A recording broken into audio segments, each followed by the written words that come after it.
Upskilling and reskilling are crucial strategies in the evolving job market, driven by technological advancements and changing industry demands. These processes involve acquiring new skills or enhancing existing ones to adapt to new roles and responsibilities. Upskilling refers to learning new skills to improve current job performance or prepare for future roles within the same field. Reskilling involves learning new skills to transition into a different job or field, especially important for roles threatened by automation. Key skills in demand include digital literacy, data analytics, AI, machine learning, and cybersecurity.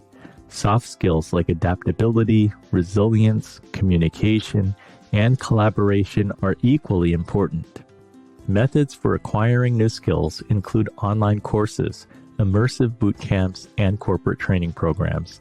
Collaboration between public and private sectors is essential to address the skills gap, with initiatives like the World Economic Forum's Reskilling Revolution aiming to prepare 1 billion people for tomorrow's economy. Embracing lifelong learning is key to remaining competitive and adaptable in a rapidly changing job market.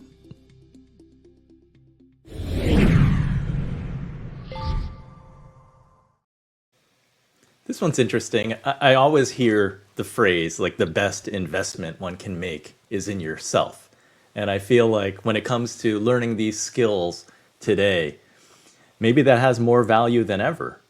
Al, can you talk about what emerging skills you predict maybe in most demand in the next 5 years, and how can people best prepare for that? It's a great question. I think many organizations are trying to answer that right now. I mean, I think writ large, I often refer a lot to the World Economic Forum and some of the research that they put out in terms of the most in-demand skills. And I think your intro actually highlighted a number of the ones that are hot. I'm sure at some point Charlene will talk about AI, so I won't talk too much about that one, but that certainly is the one du jour.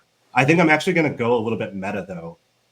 I know some other people on this panel have been working at the intersection of technology and people for almost 2 decades. And, if you think about all the different technological changes that have happened over the past couple decades, I think the one constant that remains is that change will always be there. And when change is there, it really means there is an opportunity to upskill and reskill.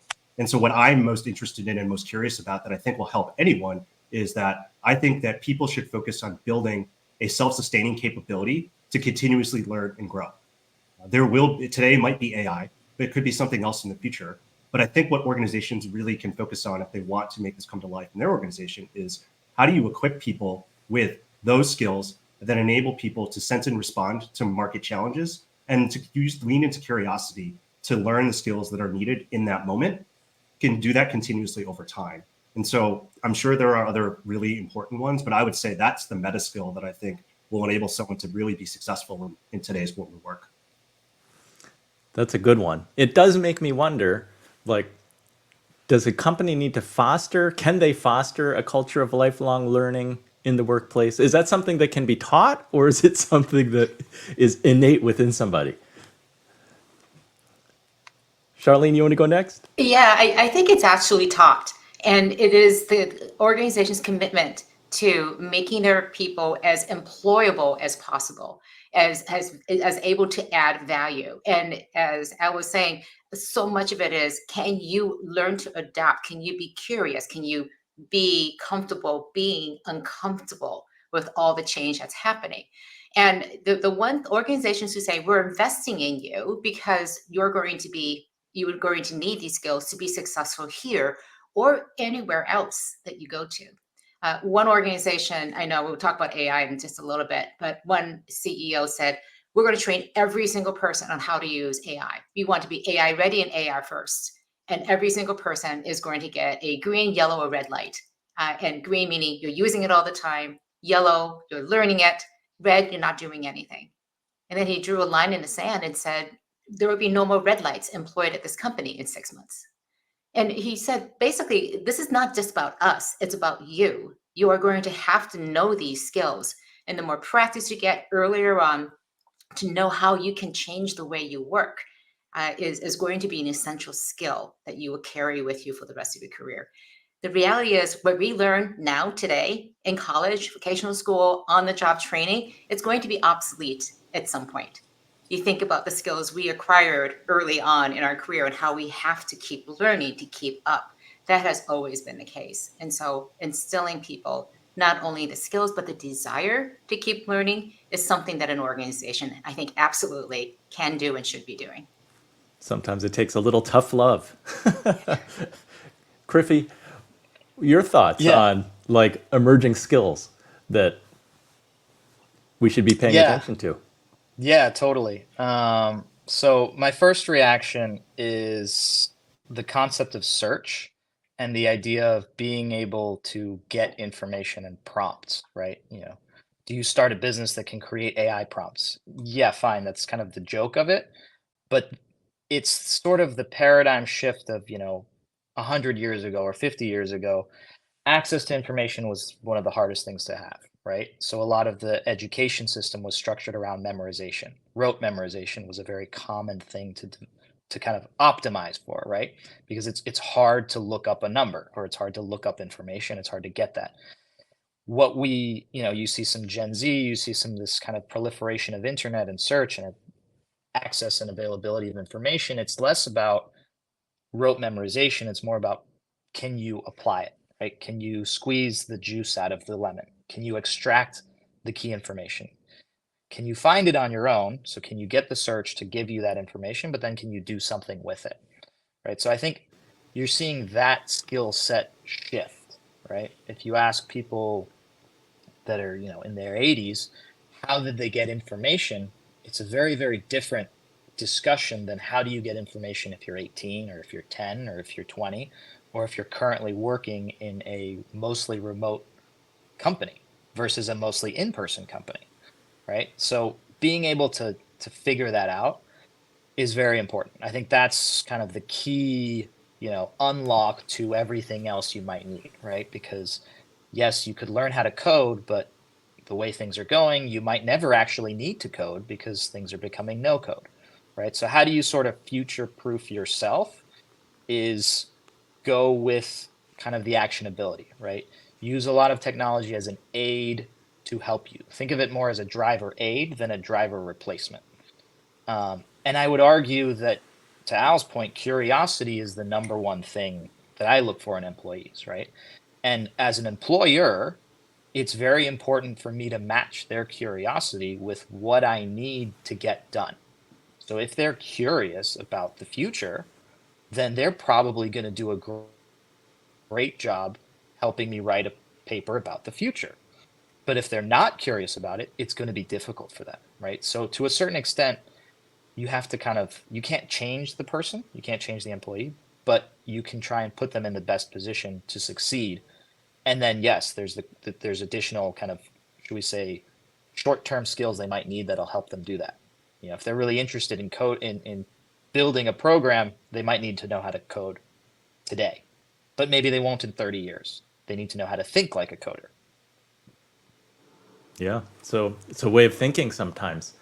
Tara, I know that attorneys need to know both that you need to have technical skills, but then you also need soft skills too. I wanted to ask you, what role do you think soft skills play in the evolving job market?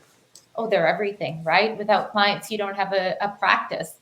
It's just unfortunate that we're not really taught them. You sort of got to learn them on your own to keep going. So I love what Charlene said about, the fact that this has always been the case in the world of work, right? You have always had to upskill. None of us is in the same place that we were when we first started in our careers.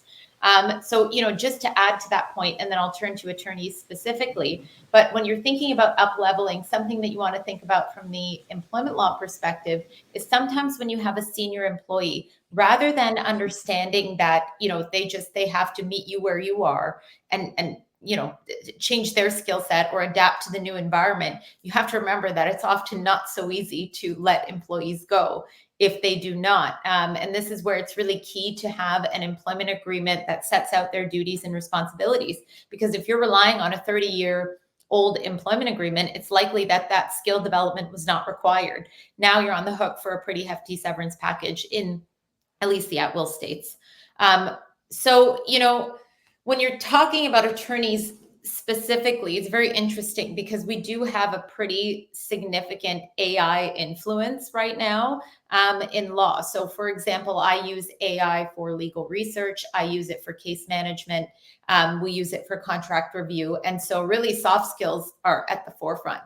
It is that human approach and that empathetic approach that is going to keep the clients your clients, because a lot of the work can now be done by AI. And so, you know, when I often speak to younger lawyers or lawyers that are just getting used to the adoption of AI, it's really an emphasis on creativity, autonomy, and empathy, because those are the three things that will differentiate you from a lot of these systems that can now help you with some of the mundane tasks, or even some of the more substantive work like drafting and anything else. Thank you, everybody, for the thoughtful answers. Charlene? Yeah, one other area I think that's often neglected is upskilling and reskilling leaders. And to Tara's point, oftentimes leaders are left alone to say, well, what skills do you need to have? And one thing I strongly believe is that leaders need to be also trained on how to think about things. So the things that got you here aren't going to get you there in the future. And that can be really hard for them to understand. So having that change management mindset, the soft skills development, but also how leadership is going to have to change, the way you manage people, the way that people want to be managed, everything from using AI to remote work. So leaders need a lot of this upskilling skills too as well. And we oftentimes just do not invest enough in leadership training. Yeah, nobody is safe. I would just add to that and maybe bring this full circle to where we started when you asked, you know, is this something that can be learned in an organization? To Charlene's point, I think if leaders want to actually see people proactively upskilling in their organization, one of the most effective things that they could do is to go and model that themselves, right? If you as a leader can show that you are doing this and investing in it, what that's going to give permission for others to do is to actually go and follow suit. And so I think it absolutely can be done. And I think one of the best ways to increase your chances as an organization of doing it is to have your leaders go first, because that will give permission to everyone else to follow suit. Amen to that. Let's go to segment 3.